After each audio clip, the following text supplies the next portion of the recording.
pelanggannya. Ini surat tilangnya, dia tidak menerima, dia tidak senang, tendang kaca pos, pecah. Pintu kaca pos lantas 2 Polrestabes Palembang di bundaran air Mancur Jembatan Ampera pecah usai ditendang seorang pengendara sepeda motor Senin 21 April 2025. Menurut keterangan polisi, awalnya pengendara motor ditilang karena melawan arah. Namun diduga tidak terima ditilang, pengendara motor tersebut menendang pintu kaca pos dari luar hingga pecah. Selain melawan arah, pengendara motor itu ditilang karena tidak memiliki surat izin mengemudi. Saat itu juga, pengendara motor yang diketahui bernama Muhammad Irfan, 20 tahun, warga Kabupaten Oku Selatan, langsung ditangkap dan dibawa ke Mapolrestabes Palembang. Dapatkan informasi ada pelanggar lalu lintas yang mungkin spontan jengkel dengan cara melampiaskannya nendang pintu yang menyebabkan kacanya pecah di pos 02 di Air Mancur. Rekan-rekan perlu ketahui bersama-sama, penyebabnya adalah ditilang akibat melawan arus di atas jembatan Ampera. Inilah yang membahayakan kita semua, makanya saya tegaskan, memang saya perintahkan kepada seluruh anggota lalu lintas khususnya agar menindak pelanggar, khususnya kendaraan yang melawan arus.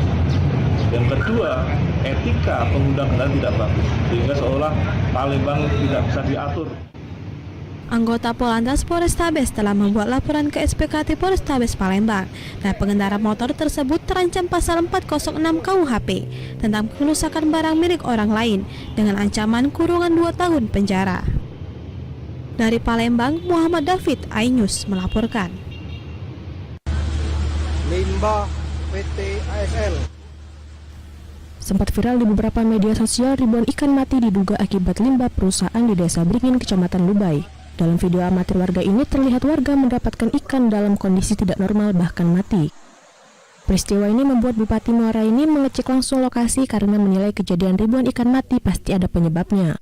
Benar saja, saat meninjau langsung ke lokasi di PT Anugerah Sawit Langgeng, Bupati menemukan ada 1 kolam penampungan limbah yang masih dalam proses pengerjaan, namun perusahaan sudah melakukan operasional produksi.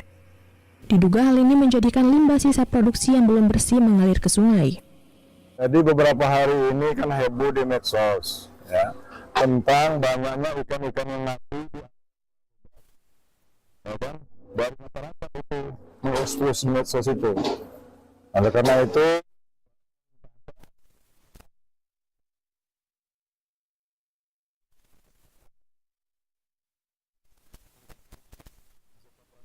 untuk mengecek, jangan sampai dampaknya meluas ya, mengakibatkan kerugian bagi masyarakat warga Kabupaten Muara Enim. Jangan sampai akibat limbah itu menjadi sumber penyakit ya, sumber penyakit di masyarakat.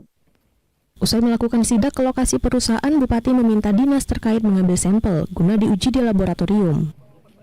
Limbah dari perusahaan ini juga mengancam kesehatan warga di 6 desa, yakni Desa Beringin, Kota Baru, Pagar Gunung, Jiwa Baru, Tanjung Raja, dan Desa Kemala. Dari Muara Enim, Edwin Syahsatria, iNews melaporkan.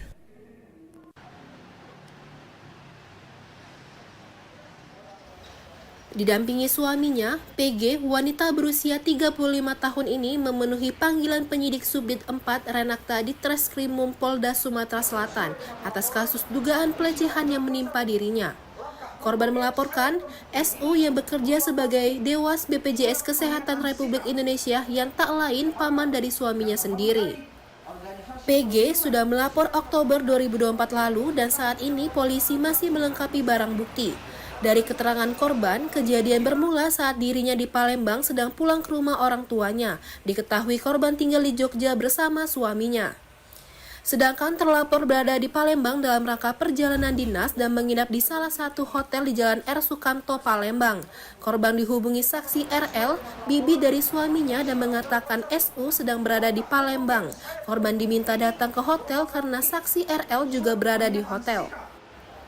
Korban sama sekali tidak merasa curiga dikarenakan terlapor adalah keluarga suaminya. Apalagi terlapor SU menjadi perwakilan keluarga suaminya saat menikah.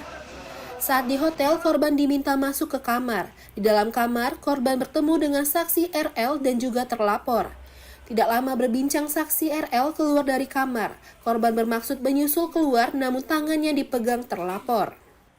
Suami korban menjelaskan saat kejadian istrinya berontak sambil mendorong terlapor. Lapor memperlihatkan video porno kepada korban. Yang kedua, terlapor menarik tangan kanan korban dan mencium tangannya. Yang ketiga, terlapor menyenderkan kepalanya di bahu korban tanpa persetujuan korban. Proses untuk pemenuhan alat bukti, karena kan kita melalui sistem alat bukti kita bawa pelapor juga gitu. Termasuk CCTV, Pak? Ya, semua kita karena harus ada keterangan dari lapor. Sebelumnya, pelapor juga telah melaporkan dugaan pelecehan ini ke Dewan Jaminan Sosial Nasional, Komnas Perempuan, dan Kementerian PPA. Pelapor berharap kasus ini dapat segera diselesaikan dengan hukum dan undang-undang yang berlaku. Dari Palembang, Firdaus iNews melaporkan.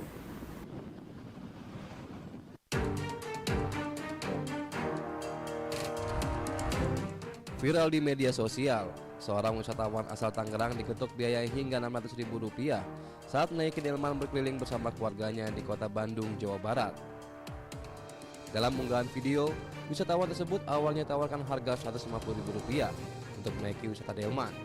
Namun setelah berkeliling, wisatawan itu dibuat kaget oleh kusir delman karena meminta biaya mencapai Rp600.000. Setelah sempat cekcok, wisatawan tersebut akhirnya sepakat memberikan biaya Rp500.000. Menanggapi hal tersebut, Wali Kota Bandung Muhammad Farhan mengaku kerap menertibkan delman-delman yang berkeliaran di jalan Kota Bandung. Namun, tindakan kusir delman dinilai tidak bisa dituntut secara pidana karena korban rela membayar meski sempat terjadi adu mulut. Siapa namanya? Delman yang ketok kita nggak bisa diapa-apain. Kita nggak bisa tuntut secara pidana. Tindak pidana ringan aja nggak ada karena si pelakunya, si korbannya juga bersedia untuk membayar. Bahwa itu harus dicegah, akan kita cegah. Yang bisa kita lakukan hanyalah tindakan pidana ringan, roti piring, di mana dia diusir. Tapi kan Anda tahu sendiri, pelaku seperti itu diusir datang deui, diusir datang deui. Farhan menambahkan, hingga kini pihaknya melalui petugas Satpol PP Kota Bandung terus berupaya melakukan penertiban delman-delman yang kerap berkeliaran di ruas jalan Kota Bandung. Dari Bandung, Jawa Barat, Billy Maulana Fikran, iNews melaporkan.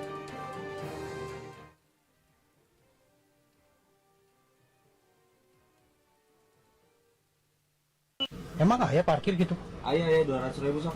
Parkir berapa tahun 200.000? Ini daerah orang kan tong loba ngatur ieu, mana asup ka daerah orang. Ya bisa gitu lah Kak, kayak peraturan naon oge atuh. Justru eta peraturan teu urang. Inilah aksi premanisme seorang lelaki diduga juru parkir liar yang meminta biaya parkir kendaraan sebesar Rp200.000. Dengan nada lantang, sang juru parkir liar menuding kendaraan tersebut parkir di wilayahnya dan harus mengikuti aturan yang ia terapkan. Bahkan ia mengancam akan membuat mobil sang perekam lecet jika menolak permintaannya. Orang bertanggung jawabnya mau mobil mana lecetnya? Baik. Mendapati laporan tersebut, Wali Kota Bandung melalui PLT Kepala Dinas Perhubungan Kota Bandung, Asep Koswara, meminta pelaku segera diamankan. Kami lagi meneliti, menelusuri, dan mencari di mana lokasinya dan siapa pelakunya, agar membuat efek jerah bagi pelaku-pelaku yang merugikan orang lain. Itu salah satunya. Karena itu salah satunya adalah bentuk dari premanisme. Sesuai peraturan Wali Kota Bandung nomor 66 tahun 2021, tarif layanan parkir untuk kendaraan besar bahkan sekelas truk kontainer hanya sebesar Rp7.000. Atas kejadian ini, Asep pun mengimbau setiap pemilik kendaraan yang berada di Kota Bandung untuk memarkir di lokasi yang dijaga juru parkir resmi. Dari Bandung, Jawa Barat, Billy Maulana Fikran, iNews melaporkan.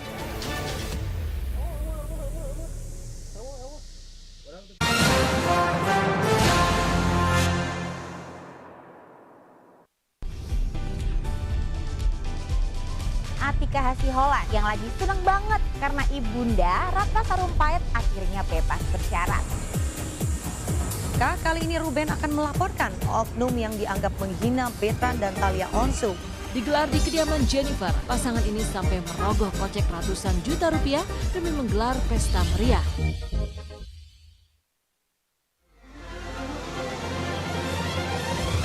Tim gabungan kembali mengevakuasi korban kecelakaan bus Sriwijaya. Pemirsa, polisi akan mengumumkan hasil uji balistik penembakan gedung DPR. Pemirsa, razia minuman keras di Tangerang, Banten diwarnai kejar-kejaran polisi dan beberapa pemuda mabuk.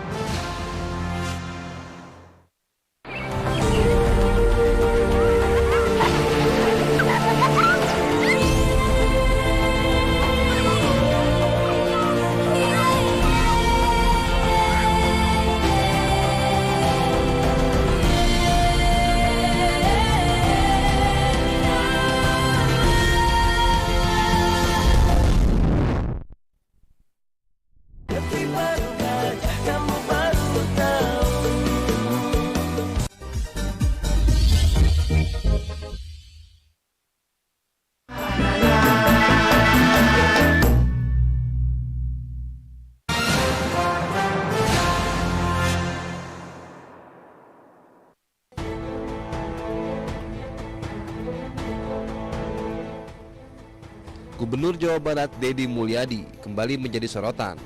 Namun, sorotan yang menuju ke Deddy kali ini bukan prestasi, melainkan kontroversi. Di tengah kebijakan pemutihan pajak kendaraan yang dikeluarkan oleh pemerintah provinsi, Deddy Mulyadi justru kedapatan belum membayar pajak mobil miliknya sendiri. Orang nomor 1 di Jawa Barat itu dikabarkan menunggak pajak mobil mewah Lexus LX 600 dengan biaya 42 juta rupiah. Deddy berdalih pembayaran pajak mobil berplat Jakarta miliknya sudah dilakukan. Namun, anggapan penunggakan muncul lantaran proses mutasi dokumen kendaraan masih berjalan. Deddy mengklaim bahwa dirinya sudah membayar lunas pajak beserta biaya mutasi sebesar 70 juta rupiah. Jadi ceritanya begini, mobil itu kan atas nama orang lain, ya kan, yang domisilinya di Jakarta. Kemudian saya itu selalu punya komitmen bahwa harus nomornya harus nomor Jawa Barat. Makanya saya tanya, kalau dipindahin nomor Jawa Barat bisa enggak? Bisa Pak, harus prosesnya mutasi kan. Tetapi karena ini masih atas nama orang lain, prosesnya agak lama, harus melalui mekanisme leasing, tidak bisa saya langsung. Berapa sih jumlah biaya segala macam lah, lumayan tuh, agak lumayan, udah hampir 70 juta itu. Pajak, kemudian cabut berkas segala macam, saya nggak tahu banyak istilahnya, dan itu sudah saya bayar. Mantan Bupati Purwakarta ini juga menegaskan jika dirinya tidak menggunakan jabatan gubernur untuk mempercepat proses mutasi kendaraan miliknya. Menurutnya, proses mutasi dokumen akan rampung dalam beberapa pekan ke depan. Dari Bandung, Jawa Barat, Ervan David, iNews melaporkan.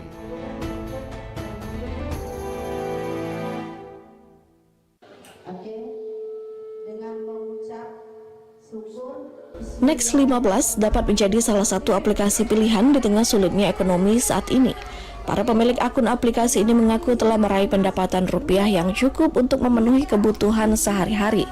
Kini, anggota komunitas berkomitmen untuk membantu masyarakat dalam mengurangi kemiskinan dan pengangguran dengan bergabung sebagai karyawan di aplikasi ini. Bagi pengguna baru akan mendapatkan akses gratis melalui skema magang, yang kemudian dapat direkrut sebagai karyawan dengan ketentuan yang berlaku dari perusahaan. Kantor cabang di Kota Palembang akan memberikan pelatihan bagi karyawan, bagaimana cara memperkenalkan diri dan merekrut karyawan baru. Salah satu cara agar pengguna tetap terlibat dalam aplikasi ini adalah dengan menonton video iklan.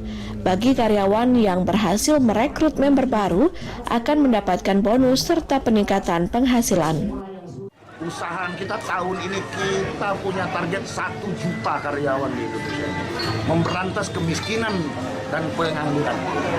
Jadi perusahaan satu-satunya di dunia yang pertama meliris bagaimana supaya tidak ada lagi di dunia ini orang-orang yang miskin dan orang-orang yang tidak mengerti tentang permasalahan aplikasi ini. Kami mulai secara tahap 1, 2, 3, 4 terus kami promosikan. Semoga berkepanjangan, namun semua tidak lepas kita memohon ridho Allah. Aplikasi ini juga dapat meningkatkan jabatan tingkatan seperti perwakilan tim, perwakilan daerah, hingga presiden daerah. Next 15 berkomitmen untuk mengurangi angka kemiskinan dan mengurangi pengangguran dengan gaji menarik. Dari Palembang, Ahmad Syafil, iNews melaporkan.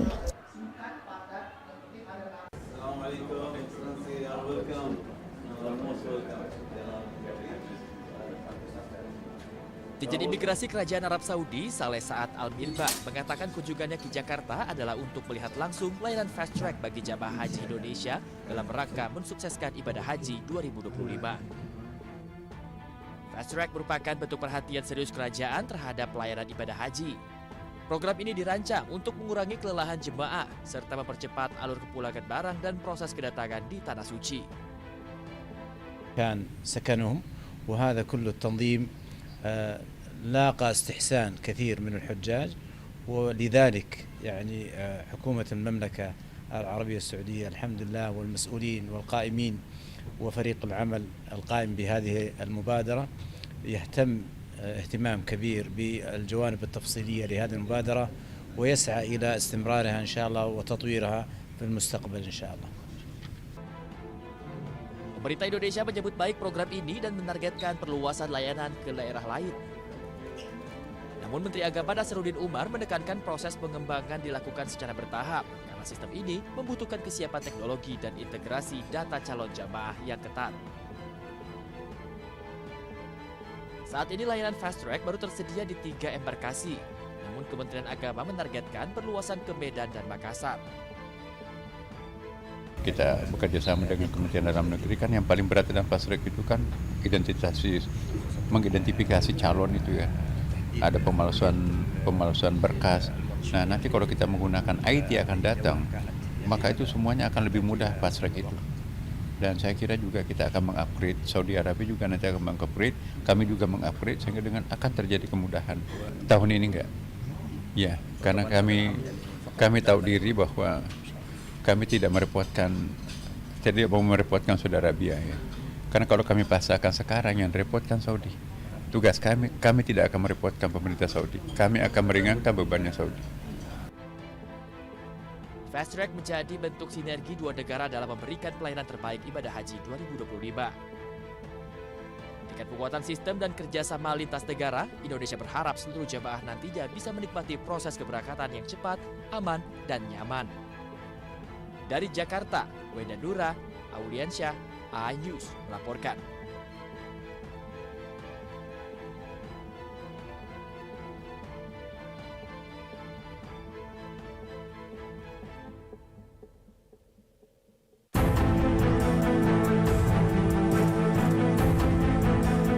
Ribuan burung hinggap di kabel listrik dan telepon di sekitar Jalan Urip Sumoharjo, Jebres, Kota Solo. Warga kerap mengira bahwa burung-burung tersebut adalah burung seliti, padahal sebenarnya adalah burung layang-layang. Dosen ekologi dari Universitas 11 Maret UNS Solo mengungkapkan burung tersebut adalah burung layang-layang dengan nama latin Hirundo rustica yang berasal dari kawasan Eurasia seperti Rusia, Inggris. Mereka migrasi dalam kelompok besar menuju wilayah tropis yang lebih hangat, salah satunya Indonesia, untuk mencari makanan berupa serangga. Kawasan yang relatif dingin di Eurasia, yang di Jepang misalnya, dan di Amerika juga ada kawasan dingin yang lain. Dia bermigrasi ke wilayah tropis karena di habitat asalnya memasuki musim dingin sehingga dia kesulitan mencari pakan. Burung ini melakukan migrasi pada Oktober hingga April. Usia hidup burung ini 2 hingga 6 tahun dan dalam hidupnya tiap tahun mereka melakukan 1 kali proses migrasi pulang pergi. Dari Solo, Jawa Tengah, Setian Toro melaporkan.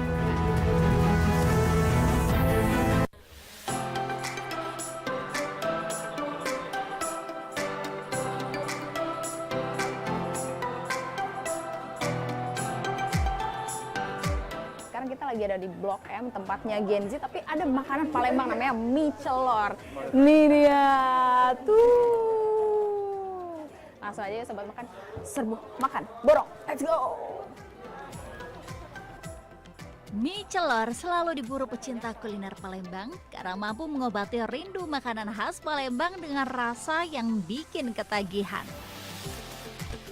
Mie celor merupakan hidangan yang diseduh dengan kuah panas, perpaduan santan dan kaldu udang. Semakin nikmat disajikan dengan telur rebus, toge, dan kucai. Overall dari rasanya, dari mie-nya itu kenyal, dipadukan dengan kuah yang creamy. Creamy-nya itu ada manisnya, ada gurihnya, ada asinnya. Jadi dia menyatu di kuah yang creamy ini. Apalagi toppingnya tadi ada udang, udangnya manis, fresh. Terus ada telur, jadi rasanya benar-benar balance banget. Rasanya kayak mau duar. Tak hanya mie celor, kedai yang berada di kawasan Melawai, Blok M, Jakarta Selatan ini menyediakan juga berbagai makanan khas kota Venesia dari timur, seperti tekwan yang lembut dan gurih, serta kue maksuba yang empuk dan manis. Dijamin beragam sajian ini membuat perut kenyang, hati bahagia. Dari makanan yang ada di sini itu semuanya khas Palembang dan itu enak banget. Yang pengen nih jelajah makanan Nusantara, nggak usah jauh-jauh ke daerah asalnya, karena di sini Melawai udah ada makanan Palembang dari mie celor, tekwan, dan lain-lain. Dari Jakarta, Jen Cahyani bersama juru kamera Oki Mahendra dan Raga Firdaus melaporkan. Let's go makan lagi!